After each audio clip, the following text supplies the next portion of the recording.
po, darating pong second batch. At sasaluduhin naman po ito ng OWA, DMW, DFA, yung other agency. Tomorrow po, same flight po katulad po ng kahapon.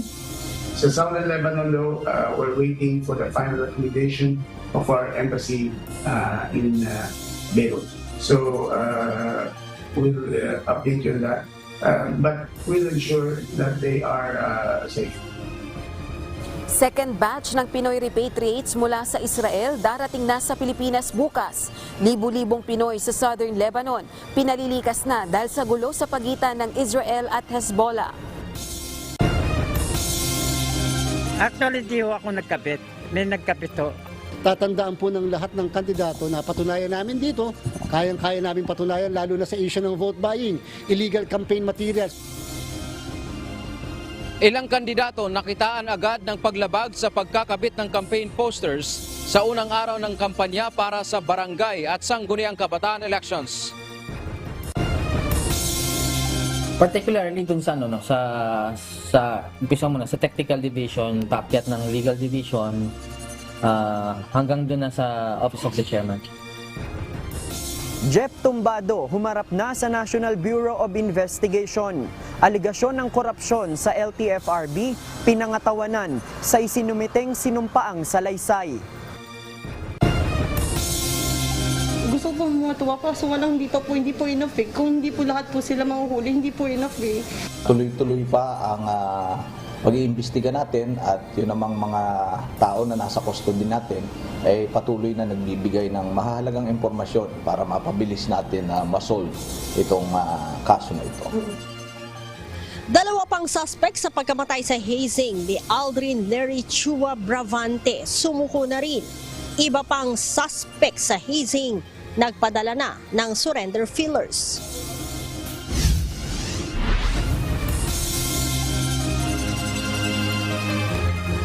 Magandang hapon Pilipinas at sa buong mundo. Una sa ating mga balita.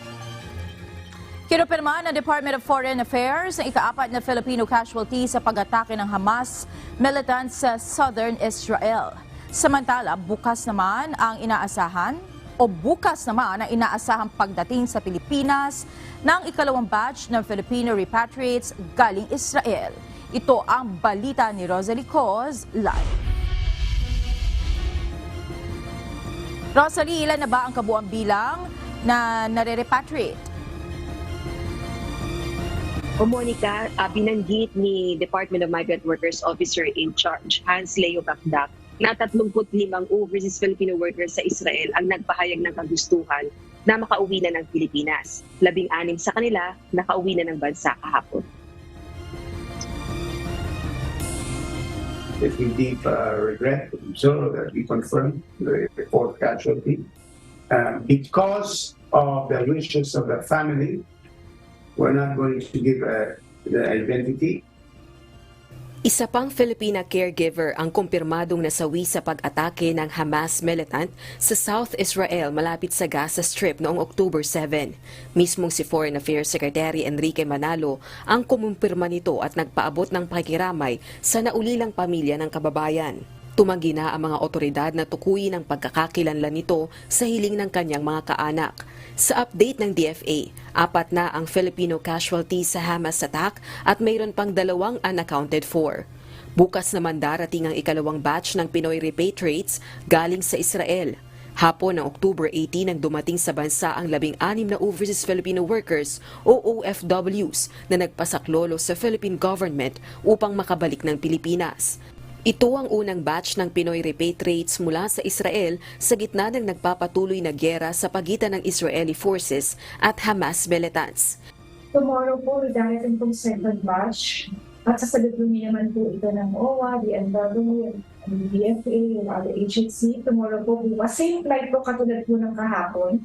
Samantala, itinuturing naman ng Department of Foreign Affairs na positive development ang kasunduan ng Estados Unidos at Egypt na buksan ng Rafah border crossing upang makadaan ng humanitarian aid patungong Gaza.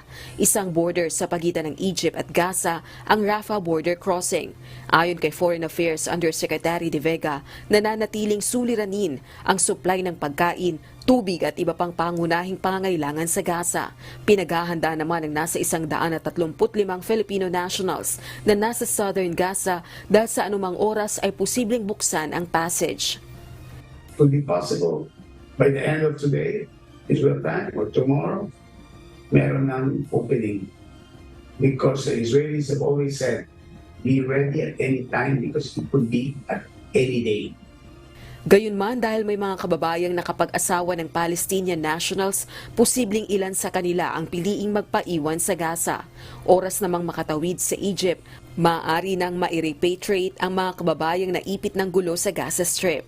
Magdadalawang linggo na ang matinding bakbakan sa pagitan ng Israeli Defense Forces at Hamas militants.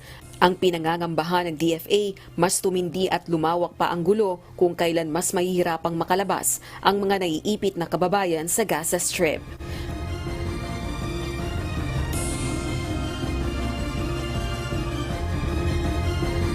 Monica, ayon naman at nanawagan naman si House Deputy Minority Leader at Basilan Representative Mujib Hataman sa kanyang mga kapwa mambabatas at maging sa administrasyon ni Pangulong Ferdinand Bongbong Marcos Jr. na sumali na sa mga nananawagan na idutuna ang kaguluhan sa pagitan ng Israeli forces at ng Hamas militants. Ito nga ay dahil sa napakaraming inosenteng sibilyan na naiipit.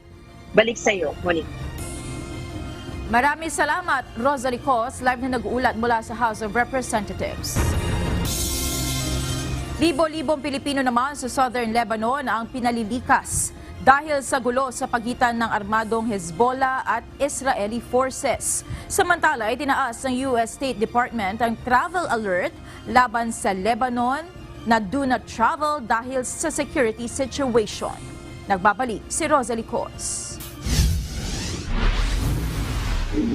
Southern Lebanon, the embassy already has informed the 3,000 or so Filipinos there to move to evacuate because of possible retaliation from Israel because of the attacks of Hezbollah. And in northern Israel, they've already moved. Now, this is standard. Inabisuhan na ng Philippine authorities ang mga kababayang naninirahan sa Southern Lebanon at pinakahilagang bahagi ng Israel na mag-ingat dahil sa posibleng pag-igting ng sagupaan sa pagitan ng Israeli troops at Hezbollah fighters. Sa gitna rin ito ng pangambang lumawak ang kasalukuyang giyera ng Israel sa Hamas militants. Ayon sa Department of Foreign Affairs, lumikas na ang nasa 70 Pinoy sa northernmost part ng Israel. Pina-evacuate na rin ng Embahada ng Pilipinas ang nasa kulang 3,000 Pilipino sa Southern Lebanon. Pagtitiyak ng DFA, ligtas naman ang mga kababayan at nakahanda ang contingency plans ng gobyerno kaugnay ng sitwasyon. Hindi pa rin itinataas ang alert level status para sa mga Pinoy sa Lebanon. Sa Southern Lebanon, though, we're waiting for the final recommendation of our embassy in Beirut. So, we'll update you on that, but we'll ensure that they are safe. Samantala, itinaas ng US State Department ang travel alert laban sa Lebanon sa do not travel dahil sa security situation na may kinalaman sa rocket, missile at artillery exchanges sa pagitan ng Israel at Hezbollah. Ang Britain's Foreign Office naman inabisuhan din ng mga mamamayan nitong iwasang bumiyahe saan mang bahagi ng Lebanon dahil sa gulo sa rehiyon. Sa abiso ng British government's website, mabilis ang mga pangyayari sa Lebanon at may potensyal na tumindi ang sitwasyon ng walang babala. Hinikayat din ito ang mga British national na nasa Lebanon na agad nang umalis ng bansa habang nananatili pang available ang commercial flights. Rosalie Cos, UNTV News and Rescue. Diyos ang aming sandigan, serbisyo publiko ang aming pinahahalagahan. Naka-heightened alert na ang Philippine National Police o PNP upisa ngayong araw kasabay ng pagsisimula ng campaign period para sa barangay at sangguniang kabataan elections. Nasa 187,000 na pulis ang kanilang i-deploy sa iba't ibang lugar sa bansa. Tatagal ang heightened alert status ng PNP hanggang sa long holiday sa November 2. Simula na ngayon ang 10 araw na campaign period para sa October 30 barangay at sangguniang kabataan elections. Kaya naman agad na nagkabit ang mga kandidato ng kanilang campaign posters. Kanya-kanyang diskarte sa pagkakabit ang mga kandidato. Ito ang balita ni Dante Amento live. Dante, may naitala na ba ang Commission on Elections na mga lumabag sa kanilang itinakdang panuntunan para sa pangangampanya? Monica, batay sa inisyal na assessment ng Commission on Elections o COMELEC, sumunod naman Monica nang maayos ang karamihan sa mga kandidato dito sa unang araw nga ng campaign period o pangangampanya kaugnay sa paparating na barangay at sangguniang kabataan elections o BSKE. Pero ayon pa kay Chairman George Erwin Garcia, Monica, may iilan silang mga report na natanggap na paglabag sa pagkakabit partikular ng mga poster, no, kung saan mayroong nakarating sa kanilang report na may nagkabit na mga kandidato sa poste o kawad ng kuryente. Sa unang araw ng campaign period kaninang hating gabi, maraming kandidato ang agad nagkabit ng kanilang campaign materials. Mayroong sa mga pader ng bahay, tindahan, tabi ng kalsada na makikita ng maraming dumadaan. Hindi naman bawal kung sa private property at may pahintulot ng may-ari at tama ang sukat ng poster. Pero sa pag-iikot ng UNTV News kanina sa ilang lungsod sa Kalakhang, Maynila, may nakita kaming mga campaign poster na nakakabit sa kawad ng kuryente sa bahagi ng Caloocan City. Ngunit nang balikan ng aming team bandang hapon ay inaalis na ang mga ito. Paliwanag ng mga kandidato na may-ari ng posters, alam naman nilang bawal. Pero ang problema, hindi umano nila alam na may nagkabit ng kanilang campaign posters sa kawad ng kuryente. Actually, di ako nagkabit. May nagkabit to. Okay. Opo. May nagkabit. Ay, may mga nagkakabit sa. Pero kayo po nagutos or? Ay, hindi. Hindi po. Oh. Eh, ba't hindi nyo nabantayan yung... Kasi nandun po ako eh. Ay, ganun po ba? Oo. Natutulog nga po ako. Talagang alam namin. Kaya nung magulat nga kami, sir. Actually, kaya nga tinatawag namin. Sabi ko, tanggalin na yan. May nagkabit dyan na wala kami. Siguro kung alam namin nung kinakabit yan nandiyan kami, hindi na namin siguro itutuloy. Babala ni COMELEC Chairperson George Erwin Garcia sa mga kandidato, mag-ingat dahil bukod sa pagbabaklas ng illegal campaign materials, maghahain din sila ng mga disqualification case laban sa mga kandidato na lalabag sa kanilang panuntunan. Kung paano po kami naging mahigpit dito sa premature campaigning na tinatawag na may 7,000 na tayong binibigay na show cause orders at may kulang-kulang na 200 na posibleng ma-disqualify, tatandaan po ng lahat ng kandidato na patunayan namin dito, kayang-kaya namin patunayan lalo na sa issue ng vote buying, illegal campaign materials. Maraming bagong panuntunan na dapat tandaan ang mga kandidato sa pangangampanya. Kabilang dito ang pagbabawal ng pamimigay ng t-shirt, panyo, pamaypay na may mukha o pangalan ng kandidato. Hindi na rin pwedeng magpapakain o mamigay ng pagkain sa mga campaign rally. Sino mang lalabag dito ay kakasuhan ng vote buying. Ayon naman sa mga kandidato, maganda ito dahil dito mapapatunayan na ang mananalo ang talagang pinili ng mga tao at hindi dahil sa vote buying kaya sila binoto.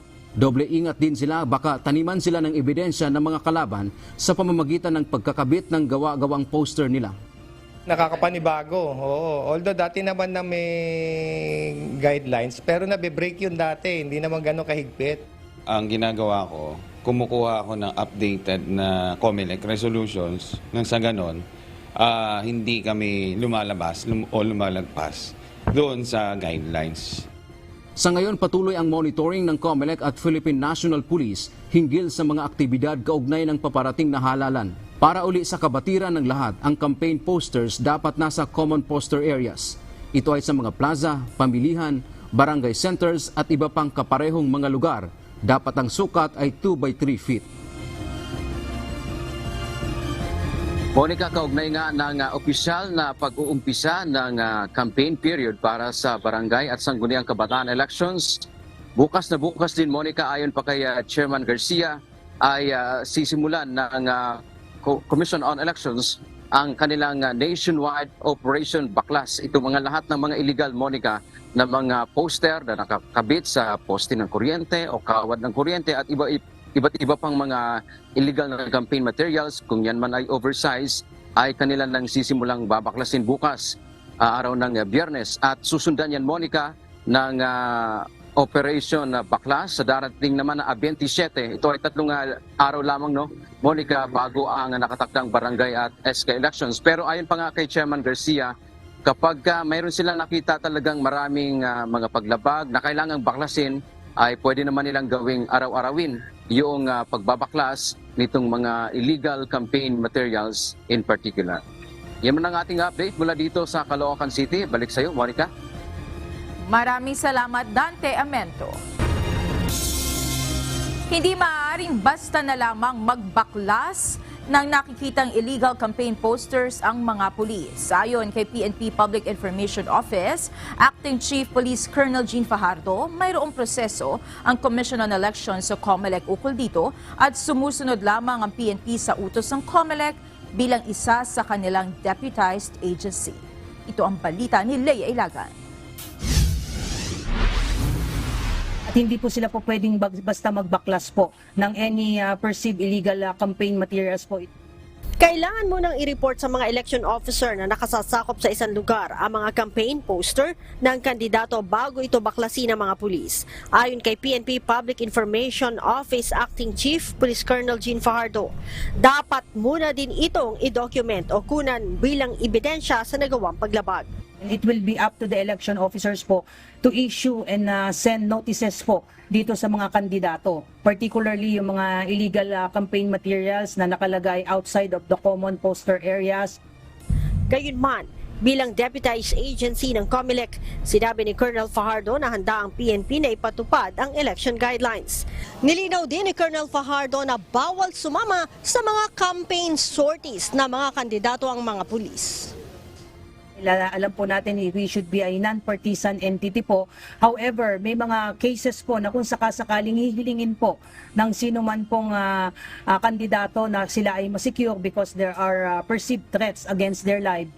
Kung mayroon namang banta sa buhay ng isang kandidato at kailangan niya ng police escort, dapat ay properly coordinated ito at may hawak silang authorization mula sa COMELEC. Kailangan po ay meron po silang certificate of authority from the COMELEC if they wish to avail po ng security escort or protective security in any law enforcement agencies for that matter. Tiniyak din ni Colonel Fajardo na mayroong bantay na pulis sa mga lugar na mayroong mainit na labanan sa politika upang masiguro na magiging maayos at payapa ang eleksyon sa lugar. Leia Ilagan, UNTV, News and Rescue. Diyos ang aming sandigan, serbisyo publiko ang aming pinahahalagahan. Inaasahang darating na ngayong linggo ang biniling antivirus system ng PhilHealth. Ayon kay PhilHealth Senior Manager for Information Technology and Management Department Nelson De Vera, nagkakahalaga ng 14 million pesos ang bagong antivirus software na ito. Magagamit ito ng ahensya sa loob ng 1 taon. May kakayahan na umano itong labanan ang iba't ibang klase ng malware attacks kasama na ang nakaparalisa sa kanilang system kamakailan. Nakakaamoy ang isang agricultural group ng posibleng manipulasyon sa presyo ng bigas. Kaya iminungkahi nito na muling magtakda ng price cap sa susunod na buwan. Ito ang balita ni Ray Pelayo. Kung biglang bumili ng mas mataas, so nakikita natin na may nag-manipulate ang presyo na mataas ang presyo ng palay. Umaabot na sa 28 pesos ang bilihan ng palay ngayon sa ilang probinsya sa Northern at Central Luzon ayon sa Samaang Industriya ng Agrikultura o SINAG. Ito'y kahit na kasagsagan pa lang ng panahon ng anihan. O baka irarason ng mga traders, pumili kami ng 28 kaya dapat yung delivery pataas na. Pero bumili naman sila ng 25 pesos nung mga peak ng harvest. Dapat hindi ibase sa 28 pesos. Kaya naman nais ng grupo na magpatupad muli ang pamahalaan ng price cap sa well-milled rice na 45 pesos kada kilo sa buwan ng Nobyembre. Ang well-milled rice nila ang mas mabilis sa mga consumer. Sa tingin natin mag-price cap ulit sa 45 para bumalik sa 25 pesos, yung 23 to 25 ang pagbili ng palay. Ngunit ayon sa Department of Agriculture, may iba pa namang paraan para mapigil ang pagtaas ng presyo. Iilang lugar lamang naman umano ang nag-aalok ng mataas na presyo, pero may mga lugar naman na nasa 14 pesos lamang ang kada kilo ng palay. The price cap should really be a short-term one. I don't think we will resort into that. We'll have to study, how there are probably other measures that we can already do. Napilitan lang talaga nag-price cap noon kasi we were not really seeing the local prices going down.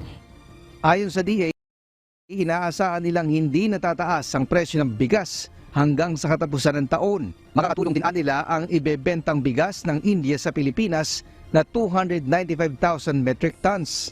Nakuha ng Pilipinas ang pinakamataas na alokasyon matapos magdesisyon ng India na magluwas ng mahigit sa 1 milyong metriko tonelada ng bigas para sa 7 bansa. That volume will be very important and very necessary for us to be able to get through the El Nino if it happens. Panawagan naman ang grupo ng mga retailer na pag-aralang mabuti at idaan sa konsultasyon kung magpapatupad ng price cap para hindi maulit na makaranas sila ng pagkalugi. Ray Pelayo, UNTV News and Rescue, Diyos ang aming sandigan, serbisyo publiko ang aming pinahahalagahan. Sumuko na rin sa Quezon City Police District ang 2 pang suspect sa hazing kay Aldrin Lery Chua Bravante. Ayon kay QCPD Director Police Brigadier General Red Maranan, inaasahan pa nilang susuko ang iba pang suspect dahil nakatatanggap na sila ng mga surrender filler. Ito ang balita ni Lea Ilagan. Meron sumuko kahapon at meron din sumuko ngayon. So all in all, meron na tayong nasa kamay natin na 6. Nasa 16 ng suspect sa hazing na ikinamatay ni Aldrin Lery Chua Bravante. Noong Lunes ng gabi ang kilala na ng Quezon City Police District.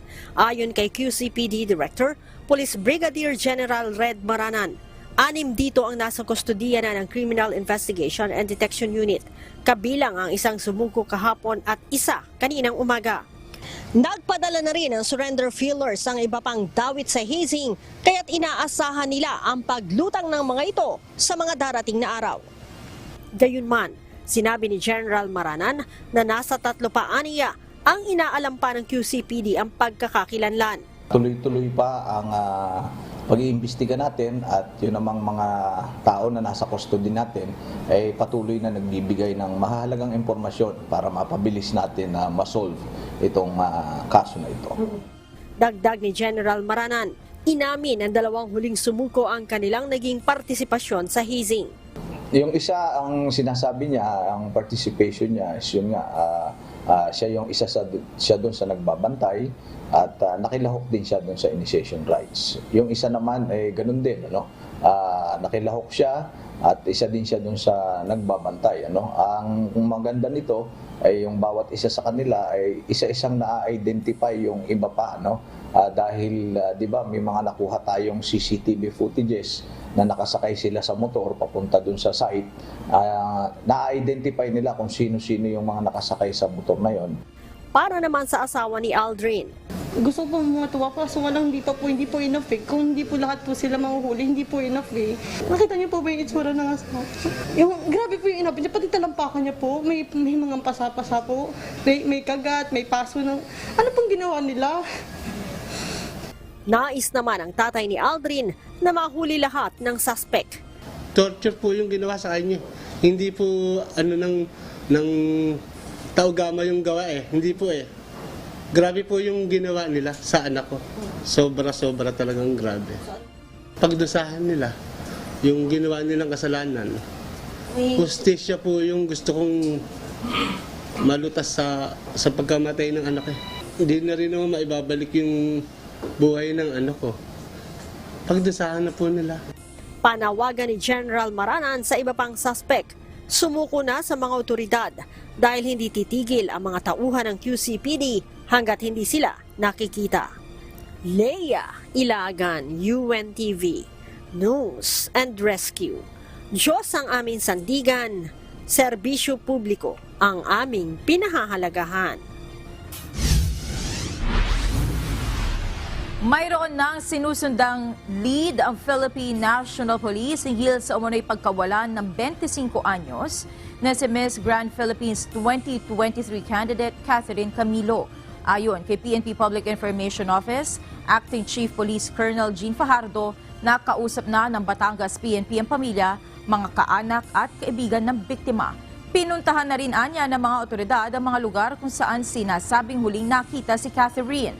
Nakipag-ugnayan na din ng pulisya sa management ng mall kung saan nakita din si Catherine noong October 12, ilang oras bago ito nawala. There are indications na na-contact po nila at may isa pa po silang binavalidate na report doon sa isang lugar na pinuntahan. Subalit nakikipag-ugnayan pa po tayo doon sa management po ng lugar na iyon. But I really cannot give more details dahil nakiusap po yung pamilya na kung maaari ay tahimik munang maimbestigahan po ito para na rin sa kanilang privacy at igagalang po yun ng PNP. But suffice to say, may maganda po tayong lead po na pinupurso po regarding po dito sa kaso po na ito. Una na sinabi ng ina ng biktima na si Rose Camilo na umalis ng bahay si Catherine noong October 12 para magtungo sa Batangas para sa meeting ng isang online media company. Mula noon ay hindi na ito nakita at na-contact. Umalis na kaninang umaga si Pangulong Ferdinand Marcos Jr. para dumalo sa kauna-unahang ASEAN Gulf Cooperation Summit. Binigyan din nito na tatapusin sa lalong madaling panahon ang review sa Implementing Rules and Regulations ng Maharlika Investment Fund. Ito ang balita ni Bernard Aris. The Maharlika Fund as a sovereign fund or an investment fund, the concept remains a good one. And we are still committed to having it operational before the end of the year. Tuloy ang operasyon ng Maharlika Investment Fund bago matapos ang taon. Ito ang tiniyak ni Pangulong Ferdinand Marcos Jr. sa kabila ng pagsuspindi niya sa implementasyon ng MIF. Ayon kay PBBM, walang mali sa itinatag na sovereign fund ng Pilipinas. Ngunit kailangang mapag-aralan pa ng mabuti kung papaano ito may patutupad ng maayos, partikular na ang organizational structure ng MIF. So we should not misinterpret what we have done as somehow a judgment on the rightness or wrongness of the Maharlika Fund. On the contrary, we are just finding ways to make it as close to perfect and ideal as possible. And that was what we have done. Samantala, sa pag-alis ng Pangulo kanina patungong Saudi Arabia para sa 2023 ASEAN GCC Summit, sinabi nito na mahalagang plataporma para sa Pilipinas ang pagdalo sa summit upang i-highlight ang pangangailangan para sa kooperasyon sa enerhiya at seguridad, sa pagkain, pati na rin ang pagpapahusay at proteksyon ng mga karapatan ng overseas workers. We will see to it that our constructive engagement with ASEAN and our partners will continue to serve our national interest and the well-being of the Filipino people. Habang wala ang Pangulo, magsisilbi namang caretaker ng bansa si Vice President Sara Duterte. Bernard Dadis, UNTV News and Rescue. Diyos ang aming sandigan, serbisyo publiko ang aming pinahalagahan. Dumating na sa Riyadh, Saudi Arabia si Pangulong Ferdinand Marcos Jr. para dumalo sa ASEAN GCC Summit. Live mula sa Riyadh, Saudi Arabia, ito ang balita ni Nel Maribuhok. Nel, anong oras dumating ang Pangulo dyan sa Riyadh? At ano ang unang aktibidad ng Pangulo? Yes, Monica, mga 5 minutes ago ay lumapag na kami dito sa King Khalid International Airport o 5:55 PM dyan sa Pilipinas o mag-aalauna naman ng hapon dito sa Riyadh. At Ngayon lamang ay inintay na natin yung pagbaba ng Pangulo dito sa eroplano kung saan bibigyan siya ng arrival honor at pupunta doon sa kanyang unang aktibidad kung saan naharap siya dito sa roundtable meeting kasama ang ilang Arab business groups. Pangunahing layunin nito yung kanyang gagawing pakikipagpulong na makahikayat ng mga maaring mamuhunan sa Pilipinas.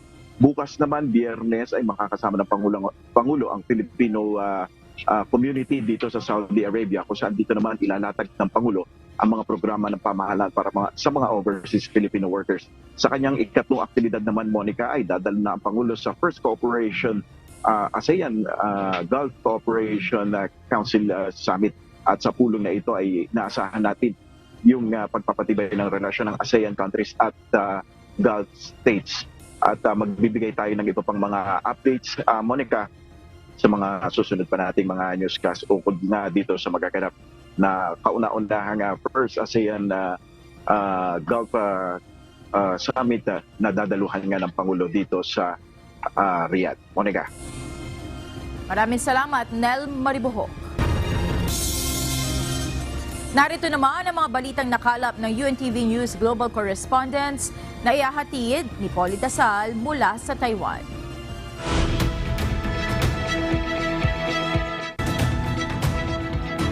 Magandang araw sa iyo, Paolo. Paolo, naku-curious lang tayo, ano ba ang drone capability ng Taiwan? Magandang gabi naman sa inyo dyan, Monica. Last year, nagsimula ang giyera sa Ukraine ay agad din pinulong ni Pangulong Tsai ang kaniyang mga opisyal upang alamin ang strategy na ginawa ng Ukraine upang labanan ng isang malaki at malakas na bansa gaya ng Russia. Sa report na nakarating kay President Tsai ay nakita niya yung kahalagahan ng mga military drones. Sa ngayon, ang mainland China ay mayroong 50 klase ng drone. Ang Taiwan naman ay mayroon lamang na 4 na klase ng military drones. Kaya napagdesisyonan ng government ng Taiwan na sa darating na 2014 ay mag-produce ng locally manufactured drones sa darating na 2014 upang ipangtapat sa military drones ng China. Monica. Sige, Paolo, ibigay mo na ang mga balita sa iba't ibang panig ng daigdig.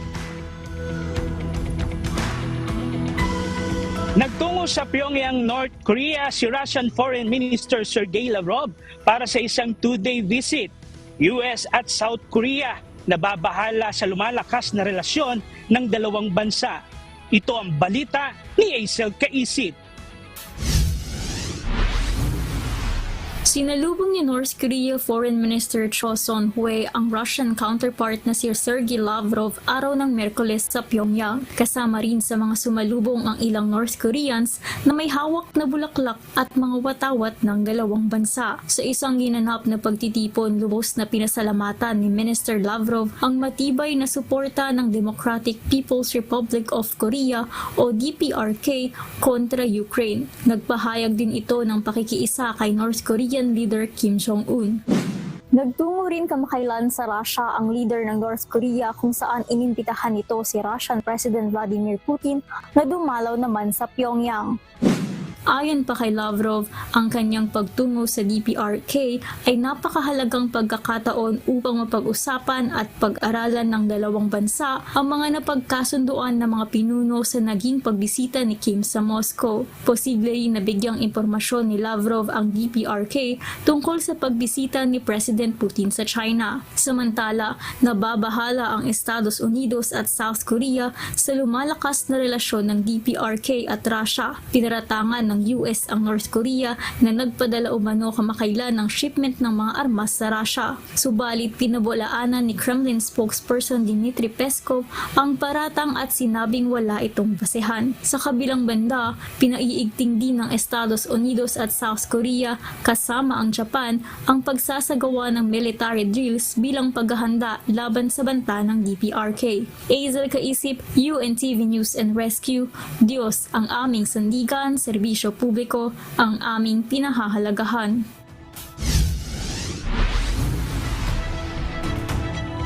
Kinukonsidera umano ni Elon Musk, owner ng social media platform na X, na tanggalin ang kanyang serbisyo sa Europe. Ito ay dahil sa isang bagong Internet Platform Regulation sa European Union o EU. Ang Digital Service Act ng EU na ipinatutupad noong August ay nagtakda ng mga panuntunan upang maiwasan ang pagkalat ng harmful content paglilimita ng ilang user targeting practices at pagsishare ng internal data sa mga regulators. Sa ngayon, wala pang direktang komento ang X tungkol sa issue. Isang New York court employee ang inaresto dahil sa panggugulo sa civil fraud trial ni former US President Donald Trump. Inasuhan naman ito ng contempt of court at disrupting a court proceeding. Ito ang balita ni Daryl Angeles. Nais tulungan ng hindi pinangalanang babaeng empleyado sa Manhattan courtroom si dating US President Donald Trump. Kaya naman sinubukan itong lumakad patungo sa harap ng courtroom at sumigaw upang makuha ang atensyon ng dating Pangulo. Bago pa man ito makalapit kay Trump, sa mga abogado at sa mga partido, napigilan na kaagad ito ng mga otoridad. Wala namang naging reaksyon si Trump sa nangyaring insidente. Wala rin sa courtroom ang nasa kahit anong panganib ayon sa Office of Court Administration o OCA. Inaresto at kinasuhan na ang empleyado ng contempt of court at disrupting a court proceeding. Nailagay rin ito sa agarang administrative leave habang pending ang investigasyon ng insidente. Tumanggi naman ang OCA na maglabas ng anumang karagdagang impormasyon tungkol sa empleyado. Nahaharap si Trump sa iba't ibang fraudulent cases na ikinaso sa kanya ni Attorney General Letitia James at mariin naman itinatanggi ng kampo ni Trump ang lahat ng mga paratang laban sa kanya. Daryl Angeles, UNTV News and Rescue. Diyos ang aming sandigan, serbisyo publiko ang aming pinahalagahan.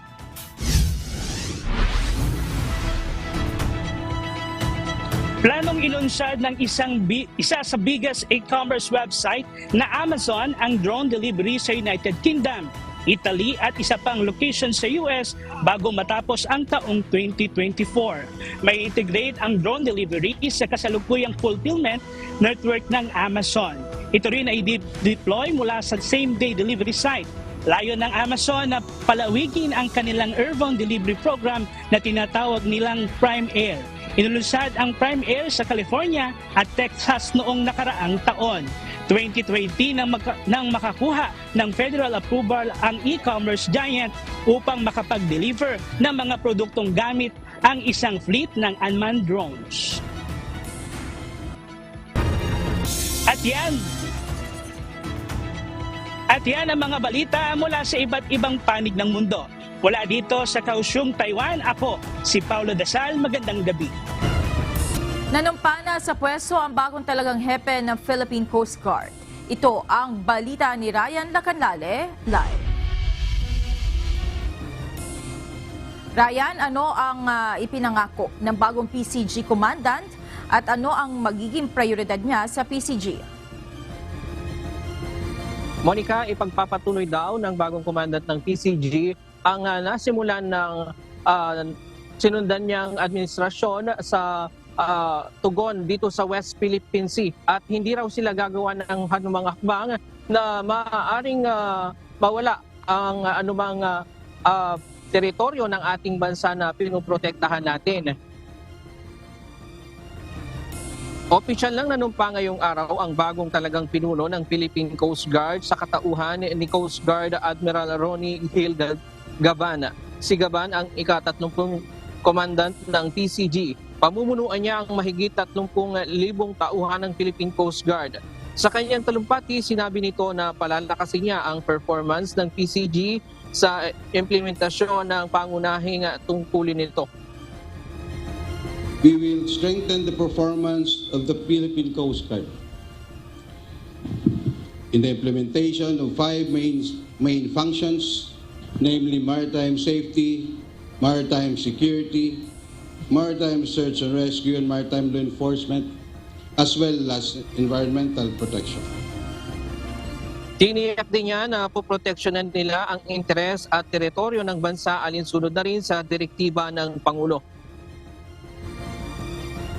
As always, I will remain to be steadfast in protecting our country's maritime interests and territories, particularly of our country's sovereignty and sovereign rights, as well as protecting the livelihood of our fisher folks and other users of the sea. To re-echo the very clear guidance of our President, as the Commandant of the Coast Guard, I will never issue any directive that will cause us to lose even a centimeter of our territory and jurisdiction. Pinalitan ni Gaban si outgoing PCG Commandant Admiral Artemio Abu na namuno sa PCG sa loob ng mahigit 1 taon at 7 buwan. Mahalaga ang papel na ginagampanan ng Philippine Coast Guard sa bansa dahil sila ang pangunahing nagbabantay sa maritime domain at exclusive economic zone ng bansa. Lalo na ngayong tumitindi ang usapin sa West Philippine Sea dahil sa agawan ng teritoryo. Nauna nang ipinangako ni Pangulong Ferdinand Marcos Jr. noong Martes sa pagdiriwang ng PCG ng ika-122 anibersaryo nito na palalakasin ang modernization program nito. Nangako rin siya na bibili ng bagong mga eroplano at fast boat para magamit sa pagpapatrolya at pagsasagawa ng maritime domain awareness ng ahensya. Pinangunahan ni Department of Transportation Secretary Jaime Bautista ang chain of command ng leader ng PCG kanina. Diyan muna ang latest live mula dito sa Manila. Balik sa iyo, Monica. Maraming salamat, Ryan Lacanlale. Hindi na inirekomenda ng Police Regional Office Cordillera na i-activate ang Task Force Abra ngayon darating na eleksyon. Magpapadala na lamang ang Philippine National Police ng 100 tauhan para magbantay sa seguridad sa nalalapit na barangay at sangguniang kabataan elections. Ito ang balita ni Grace Flores live. Grace, bakit daw hindi na kailangang itong Task Force Abra gayong may mga naitalang mga insidente na sinasabing kaugnay ng paparating na halalan? Monica, ayon kay Regional Director Police Brigadier General Dave Peredo ng Cordillera, bagamat may intense political rivalry sa lugar, sa tingin nila ay kaya na itong makontrol sa pamamagitan ng 100 police personnel na magbabantay sa seguridad sa lalawigan para sa BSKE. Sa Cordillera Administrative Region, isa sa pangunahing babantayan ng Philippine National Police ay ang lalawigan ng Abra dahil na rin sa mga bilang ng mga guro na umatras dahil sa naranasang panlilinlang at pananakot sa kanila ng mga armadong grupo. Pakiusap ni Chief PNP Police General Benjamin Acorda Jr. sa mga nakaupong opisyal o local government units na huwag na sana silang makialam ngayong eleksyon. Well, again, sa ating mga kapulisan at saka even other government officials, the barangay election should be apolitical gaya na sinasabi natin. Kami nakikiusap, sana tayo po magkaisa sa panahon na to, and let's make the barangay election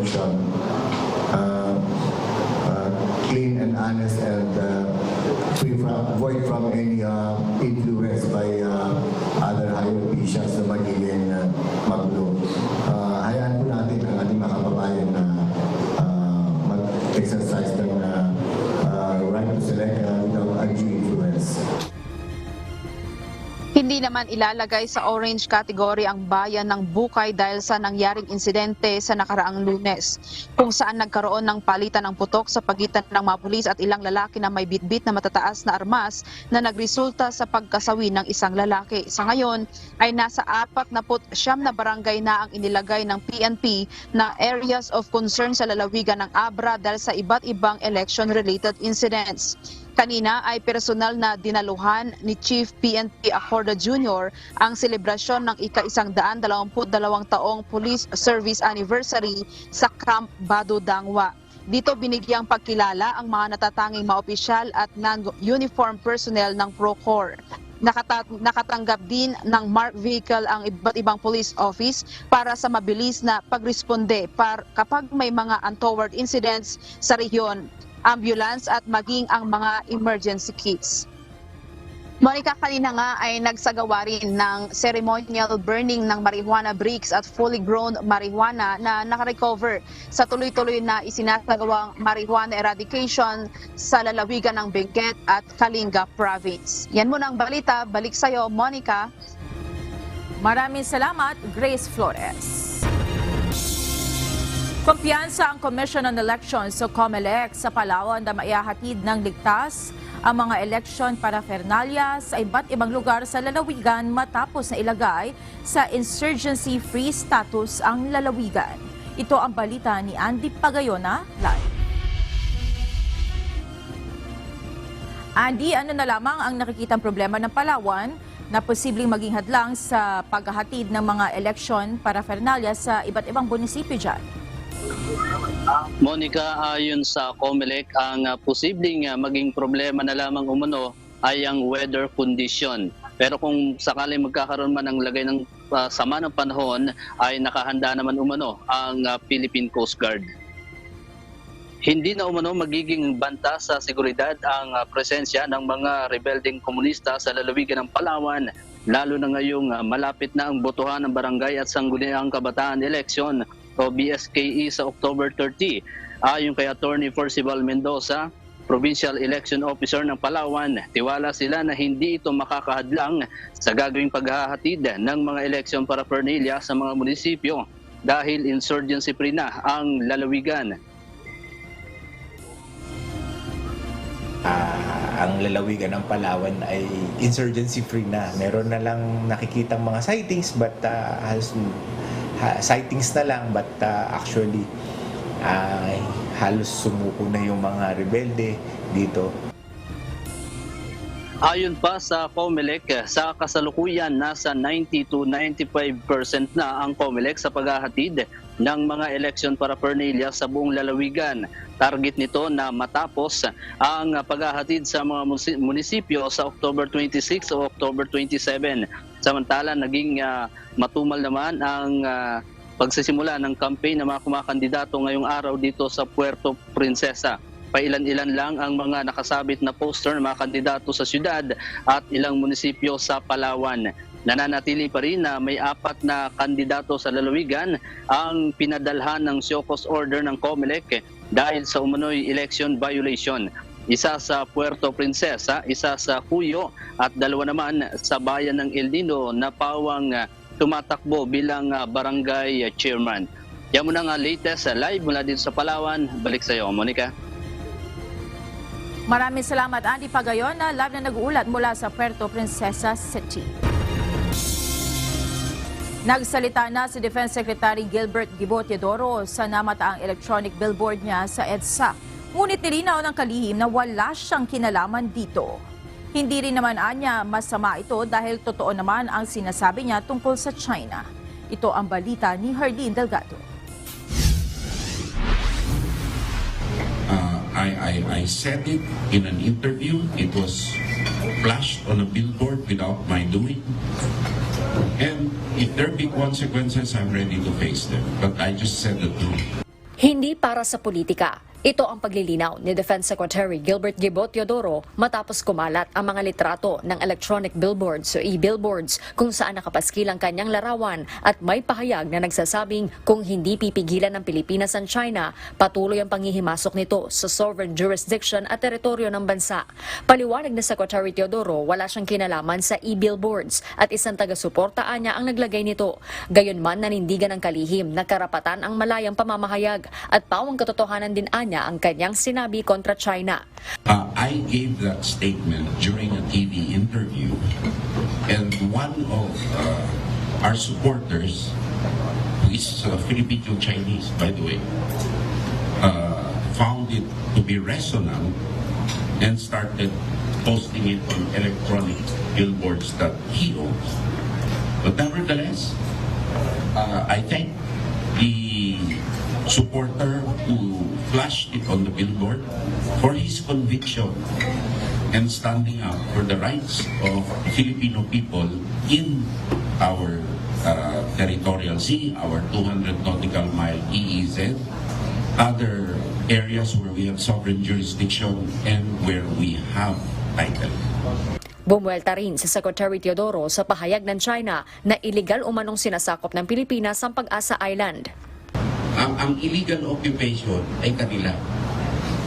Pag inoccupy ng Pilipinas ang Hainan Island, yung illegal occupation yun. Pero yun, nandito sila within our 200-mile exclusive economic zone. sila ang squatter, illegal occupant sila dito. Sa kabila ng mga delikadong galaw ng Chinese vessel sa West Philippine Sea, ayon kay Secretary Teodoro, utos si Pangulong Ferdinand Marcos Jr. na kahit anong mangyari, tuloy-tuloy ang operasyon ng Pilipinas sa West Philippine Sea. Sa kabila ng mga delikadong galaw ng Chinese vessel sa West Philippine Sea, ayon kay Secretary Teodoro, utos ni Pangulong Ferdinand Marcos Jr. na kahit anong mangyari, tuloy-tuloy ang operasyon ng Pilipinas sa West Philippine Sea. Samantala, ilang billboards din na mayroong larawan ni Senate Deputy Minority Leader Risa Hontiveros at dating Senador Manny Pacquiao ang namataan din sa ilang bahagi ng EDSA. Makikita rito ang mga katagang atin ito at panghihikayat na suportahan ang mga frontliners sa West Philippine Sea at makiisa sa isang Christmas convoy sa BRP Sierra Madre. Sinisika pa ng UNTV News na makakuha ng pahayag mula sa Atin Ito Coalition. Sa ngayon, wala pang opisyal na pahayag sina Senator Hontiveros at dating Senador Pacquiao. Pero kilalang sumuporta ang senadora sa advokasya ng grupo na layong tulungan ang mga mangingisda sa West Philippine Sea at mga sundalong nakaistasyon sa Ayungin Shoal. Jordan Delgado, UNTV News and Rescue. Diyos ang aming sandigan, serbisyo publiko ang aming pinahahalagahan. Nagsampa na ng reklamo ang Department of National Defense laban sa dalawang environment activists na nagsabing dinukot sila ng militar. Ayon kay Defense Secretary Gilbert Teodoro, napadalhan na rin ng sabina sina Jed Tamano at Jonila Castro para sa preliminary investigation. Noong nakaraang buwan, sinabi ng National Task Force to End Local Communist Armed Conflict na sumuko si Tamano at Castro sa 70th Infantry Battalion sa Doña Remedios, Trinidad, Bulacan. Ngunit nang iniharap ng NTF-ELCAC ang dalawa sa isang press conference, sinabi ng mga ito na dinukot sila ng militar at tinakot umano sila na pumirma sa Affidavit of Surrender. We have already filed charges against these two, and I was informed that subpoenas have already been issued against them for preliminary investigation for perjury and grave slander. I reviewed the case personally, and I am convinced that they were lying. Personal nang humarap kanina sa National Bureau of Investigation ng whistleblower at dating empleyado ng Land Transportation, Franchising and Regulatory Board na si Jeff Tumbado. Nakapaghain na ito sa NBI ng kanyang sinumpaang salaysay kung saan muling iginiit nito ang umano'y korupsyon sa loob ng LTFRB. Ito ang balita ni JP Nunez. May mga binawi siyang salita tungkol sa nauna niyang sinabi, pero he maintains pa rin yung ibang allegation na corruption sa lower level lang, but not doon sa higher.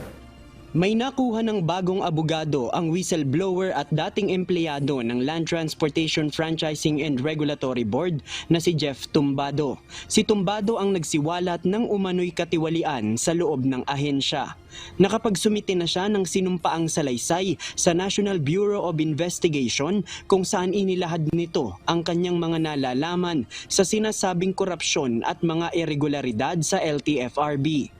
Ayon sa kanyang legal counsel na si Attorney Bernardo Masangkay Jr., ipinaliwanag ni Tumbado sa NBI kung bakit niya binawi ang kanyang mga naunang paratang kung saan dati nitong sinabi na sangkot umano sina suspended Chairman Chofilo Guadis at Transportation Secretary Jaime Bautista sa katiwalian. Bagaman naglabas na ng Affidavit of Recantation, muling nanindigan si Tumbado na talagang may korupsyon sa ahensya pero hindi na umano dawit dito sina Guadis at Secretary Bautista. Base umano sa salaysay ni Tumbado, nasa mababang opisina lamang sa LTFRB nang yayari ang sinasabi niyang suhulan kung saan mismo nag-a-apply ang mga operator ng prangkisa ng kanilang sasakyan. Merong mga franchise na ina-applyan at minsan hindi na bibigyan agad ng priority. Kaya itong mga aplikante, sila mismo ang allegedly nagsusuhol sa mga tauhan ng LTFRB. Particularly dun sa umpisa muna sa technical division, paakyat ng legal division, hanggang dun na sa Office of the Chairman. Sa sinumpaang salaysay na isinumite ni Tumbado sa NBI, sinabi nito na nag-ugat ang issue sa pagsusumbong ng isang nagngangalang Marie Joy Borja na empleyado rin ng LTFRB sa Office of the Chairman. Nagpapakalat anya ito ng mga paninira tungkol sa ahensya na agad naman niyang ipinarating kay Chairman Guadis, ngunit hindi umano siya pinakinggan. Nagkaroon anya ng sunod-sunod na pagtatanggal sa mga empleyado sa Office of the Chairman hanggang sa inilipat siya ni Attorney Guadis sa opisina ng PUVMP. Nang magbitiwan niya si Tumbado sa LTFRB at naghanap ng ibang trabaho, doon na umano siya nakarinig ng mga balita na si Attorney Guadis pa mismo ang nagpapakalat na nanghihingi siya ng pera kapalit ng aplikasyon ng mga prangkisa. Ayon kay Tumbado, sa hearing na lamang niya ilalahad ang detalye ng kanyang sinumpaang salaysay. Sinusubukan pang kunan ng UNTV ng reaksyon si Guadis sa development ng isyong ito, ngunit wala pa siyang pahayag sa ngayon. Makailang ulit na ring itinanggi ni Guadis ang mga akusasyon ng katiwalian laban sa kanya. Sa Lunes, October 23, magsasagawa ng pagdinig ang mababang kapulungan ng Kongreso hinggil sa issue ng umano'y korupsyon sa LTFRB. Ayon kay Tumbado, dito niya isisiwalat ang iba pang mga ebidensya at ang dahilan sa likod ng kanyang pagbawi sa mga naunang paratang. JP Nunez, UNTV, News and Rescue. Diyos ang aming sandigan, serbisyo publiko ang aming pinahahalagahan.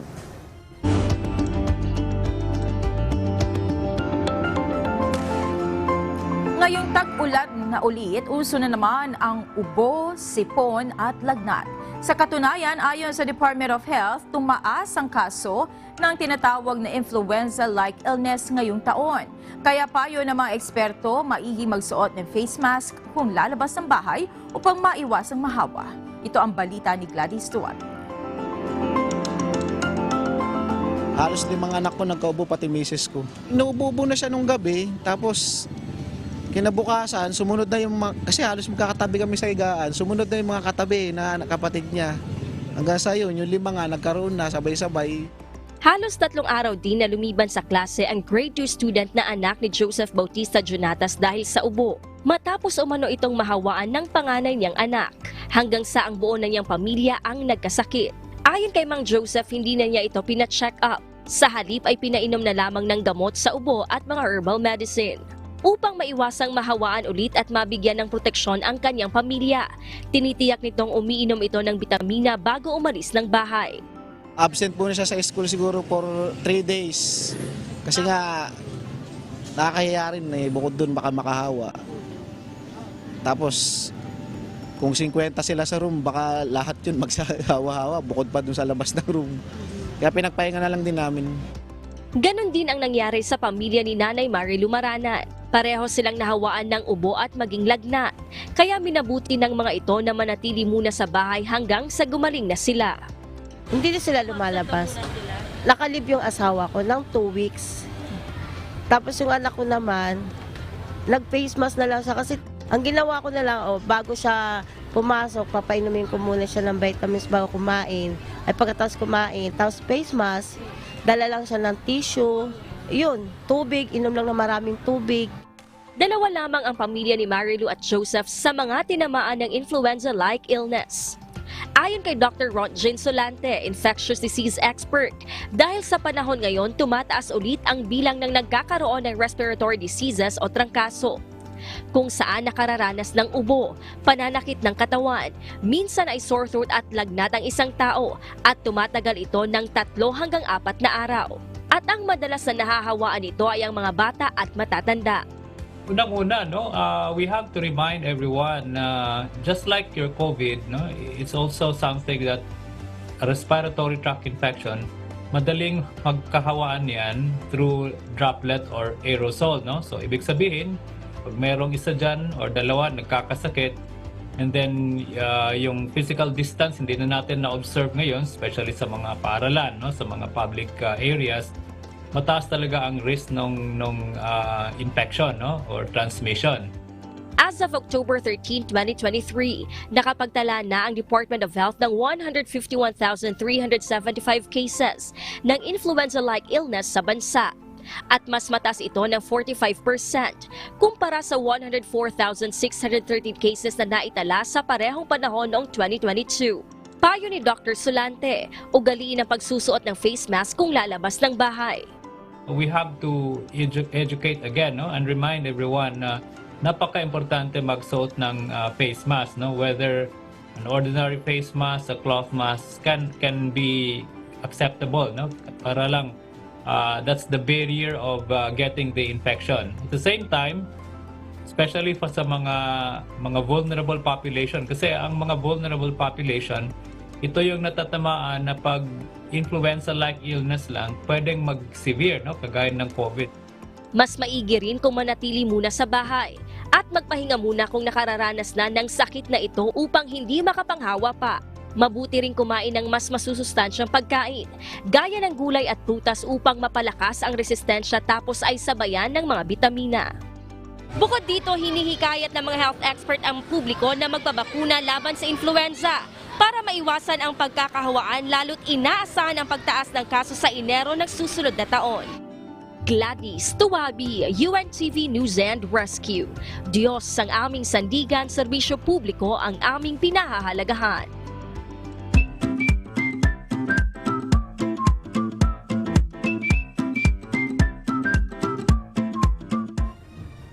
Muli, bago po tayo magtapos, tayo ay magsha-shoutout muna sa ating mga kausisero na nakasama ngayong gabi. Unahin na po natin si Lito Ariola at Buzod Gaming at Briange Sab at Roger Salceda at Hilario de Guzman at Chris Manalio. Maraming salamat po sa pagtutok at magkita-kita tayong muli bukas araw ng Biyernes.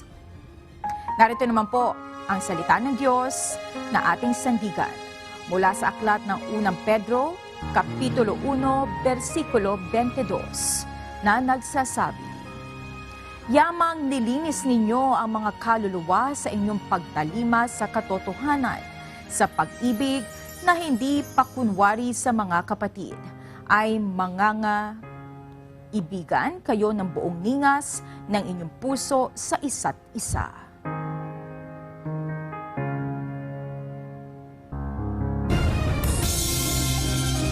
Naging kabuuan ang ating balitaan ngayong gabi. Aming inilahad ng buong katapatan kung paano namin nasaksihan. Kayo'y makapagtitiwala na ang aming nakita at narinig ang aming ibinabalita. At dito po sa UNTV, Diyos ang aming sandigan, serbisyo publiko ang aming pinahahalagahan. Magandang gabi po.